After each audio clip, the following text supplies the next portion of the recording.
বুৰঞ্জীয়ে কি কয় দেতাই কি কয় এতিয়া আপোনালোকে নিশ্চয় জানে মুছলমান অসমলৈ কেতিয়া আহিছিলে মহম্মদ ঘুৰি আফগানিস্তানৰ পৰা আহিছিলে তেখেতৰ নেতৃত্বত তেওঁলোকে যেতিয়া অসম আক্ৰমণ কৰিবলৈ আহিছিলে মহম্মদ ঘুৰিৰ লগত আপোনাৰ মুছলমান সৈনিক হিচাপে তেওঁলোকে আহিছিলে এই গৰিয়া মুছলমানবিলাক হেতু আহিছিলে কেতিয়া 1204 খ্ৰীষ্টাব্দ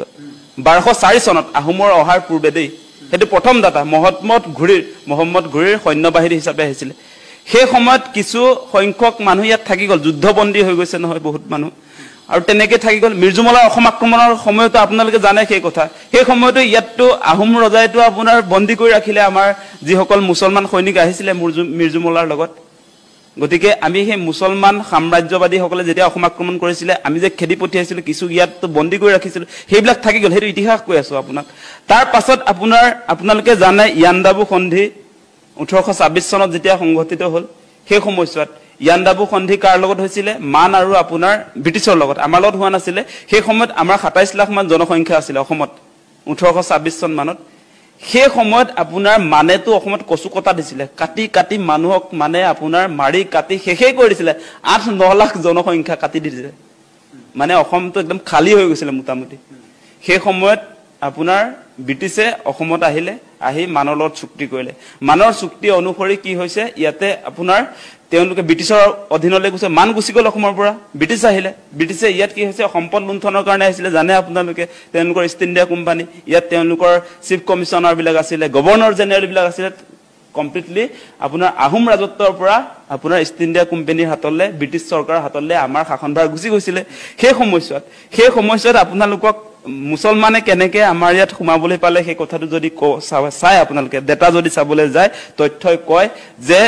ব্ৰিটিছৰ হাতলৈ যেতিয়া আমাৰ প্ৰশাসন যন্ত্ৰটো গুছি গল তেওঁলোকে যেতিয়া ইষ্ট ইণ্ডিয়া কোম্পানীৰ জৰিয়তে আমাৰ সম্পদ লুণ্ঠনৰ কাম কাজত আগবাঢ়িলে আপোনালোকে জানে সেই সময়ত ঝাৰখণ্ডৰ পৰা আৰু বিভিন্ন আমাৰ ভাৰতৰ ৰাজ্যৰ পৰা তেওঁলোকে প্ৰথম অৱস্থাত চাহ খেতিৰ কাৰণে আমাৰ চাহ জনগোষ্ঠীৰ লোকসকলক আনিলে সংখ্যাটো 5 লাখ জনসংখ্যা আৰু তেতিয়া সেই একেটা সময়তে আপোনালোকে জানে 1920 আৰু 1930 চনত মুছলমান মানুহৰ সাংঘাতিক প্ৰব্ৰজন হৈছিল আপোনাৰ এই পূৰ্ববংগৰ পৰা ঢাকাৰ পৰা মৈমন সিংৰ পৰা সেই মানুহবিলাক ইয়ালৈ আহি সংস্থাপন কৰিছিল ব্ৰিটিছ চৰকাৰে কিমান কৰিছিল হেতু জানিলক হেতুতে ইন্টাৰেষ্টিং হ'ব কংগ্ৰেছে এলনে কোনে আনিলে কিন্তু সেই সময়ত গোপীনাথ বৰদলৈ আছিল সাংঘাতিক প্ৰতিবাদ হৈছিল অসমটো নাথাকো বুলিয়ে কৈ দিছিল ভাৰতৰ লগত কাহিনী তেনেকুৱা সেই সময়ত আপোনালোকক ডেটা দিছো এই 1920 চনৰ পৰা 1930 চনত সেই সময়ছোৱাত আপোনালোকে আমাৰ কটন কলেজৰ প্ৰতিষ্ঠাপক জানে নহয় আমাৰ কটন সাহাব যেতিয়া আপোনাৰ চিফ কমিশনাৰ আছিলে তেওঁৰ নেতৃত্বত অসমত এই 1920 পৰা 1930 চন এই 10 বছৰত 6,53,018 জন মুছলমান মানুহক মাটি পট্টা দিছিলে কোনটো চন 1920 পৰা 1930 এই 10 বছৰত মুছলমানক দিয়া হৈছিল মাটি পট্টা 6,53,018 জনক তাৰ বিপৰীতে হিন্দুক দিয়া দিছিলে কেৱল 84,279 জন ডিফাৰেন্সটো চাওক মুছলমানক কিমান দিলে 6,53,018 জন মুছলমানক ভূমি পট্টা কৰি দিলে ব্ৰিটিছ চৰকাৰে হেনৰি কটন সাহাব কটন কলেজৰ প্ৰতিষ্ঠাপক আৰু আমাৰ হিন্দু জনসংখ্যাক দিলে 84,279 কথাটো বুজি পালে নে দিয়া এই বৃহৎ সংখ্যাটো কিমান হ'ব আপোনাৰ এই যে 6 লাখ মানে প্ৰায় 7 লাখক যে তেওঁলোকে 1920 পৰা 30 চনৰ ভিতৰত যে মাটি পট্টা দিলে ব্ৰিটিছ চৰকাৰে সেই এটা এঘৰত আপোনাৰ ইয়াত যে 6 লাখ যে দেখুৱাইছে 6 লাখ 7 লাখে প্ৰায় যে 6,53,000 মানে 7 লাখে ইয়াৰ জনসংখ্যাটো যদি চাই তেতিয়াও আপোনাৰ প্ৰায় 10 লাখ এটা পৰিয়ালত যদি তিনজনকে ধৰ তেতিয়া হলে প্ৰায় 15-20 লাখ মানুহক পট্টাটো কোনে দিলে মানে 15-20 লাখ পৰিয়ালক জনসংখ্যা হিচাপে যদি চাই তেতিয়া হলে এই বৃহৎ জনসংখ্যাৰ মানুহক মুছলমান সম্প্ৰদায়ৰ মানুহক ব্ৰিটিছ চৰকাৰে ইয়াত সংস্থাপন কৰিলে সেই মানুহবিলাক কিয় আনিছিলে আপোনালোকে জানে মৰাপাটৰ খেতিৰ কাৰণে আনিছিলে তাৰ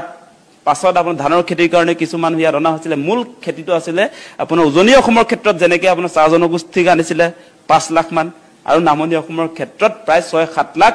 আপোনাৰ মৰাপাট খেতিৰ কাৰণে ব্ৰিটিছে লৈ আহিছিল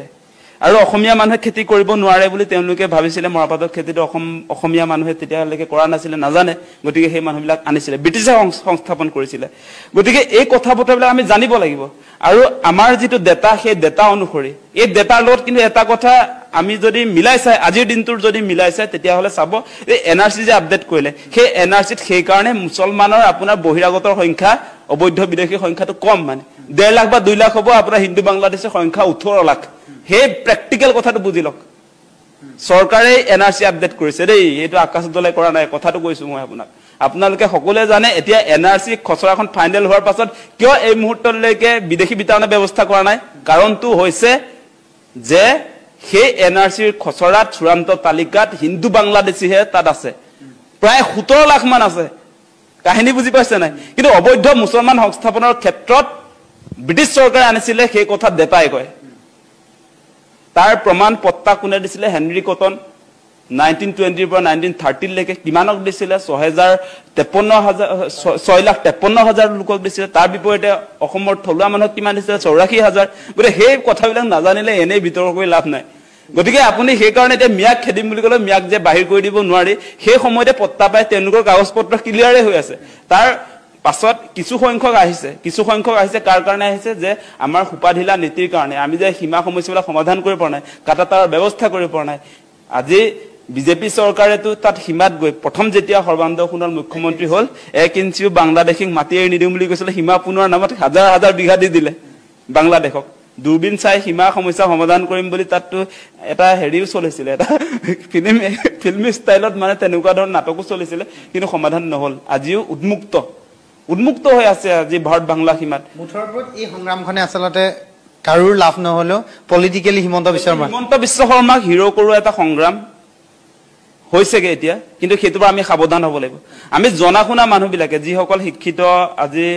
যুৱক যুৱতী আমি নেতৃত্ব দি আছো যিসকলে জাতীয় জনগোষ্ঠীয় সংগঠনক প্ৰতিনিধিত্ব কৰি আছে আমি আসল ইতিহাসটো জানিব লাগিব আৰু এই ক্ষেত্ৰত আসলতে মেইন প্ৰ্যাকটিক্যালি আসলতে আমি কি কৰিব পাৰো সেই পৰ্যায়লৈকে যাব লাগিব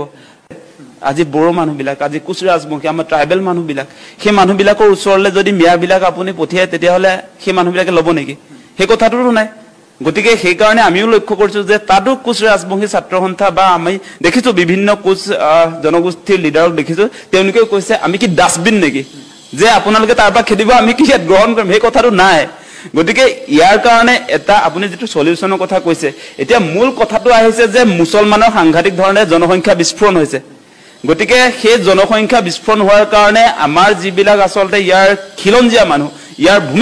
ভূমিপুত্ৰৰ প্ৰতি ভাবুকি আহিছে সেই কথাটো আহিছে গতিকে সেই কামটো কোনে কৰিব এতিয়া জনসংখ্যা নিয়ন্ত্ৰণৰ কাৰণে হিমন্ত বিশ্ব শৰ্মাই কোনখন আইন আনিলে এতিয়ালৈকে তেনেকুৱা ব্যৱস্থাপনা আছেনে বা চৰ চাপৰিত থকা লোকসকলৰ শিক্ষা স্বাস্থ্য সেই ক্ষেত্ৰত কি কাম কৰিলে সেই কথাটো লাগিব এতিয়া আমি লক্ষ্য কৰিছো যেটো প্ৰ্যাকটিক্যাল সেই কথাটো কৈছো ডাটাবেস কথাটো কৈ আছো আজিৰ দিনটোটো যদি আপুনি সেন্সাস কৰি উলিয়ায় তেতিয়া হলে যিবিলাক উচ্চ শিক্ষিত মুছলমান তেওঁলোকৰ ঘৰতো পৰিয়ালৰ মুঠ মানে সদস্যৰ সংখ্যা 2জন বা 4জন সিমানে হয় আমি দেখিছো আপোনালোকে নিজ সাৰ্ভে কৰিলে পাব যিবিলাক আসলতে উচ্চ শিক্ষিত যে তেওঁলোকৰ পৰিয়ালত এটা সন্তান বা দুটা সন্তানেই আছে তেনেকুৱা আমি দেখিছো আৰু যিবিলাক চৰ চাপৰিত থাকে যিবিলাকৰ পঢ়া শুনা নাই তেওঁলোকে জনসংখ্যা বিস্ফোৰণৰ কথা বুজি নাপায় সেই কাৰণে সাংঘাতিক ধৰণে মুছলমান অঞ্চলবিলাকত আসলতে জনসংখ্যা বিস্ফোৰণ হৈছে আৰু আমাৰ যিবিলাক থলুৱা খিলঞ্জিয়াৰ প্ৰতি ভাবুকি আহিছে তেওঁলোকৰ পাৰ্চেন্টেজটো মানে জনসংখ্যাৰ পাৰ্চেন্টেজটো দিনক দিনে বাঢ়িছে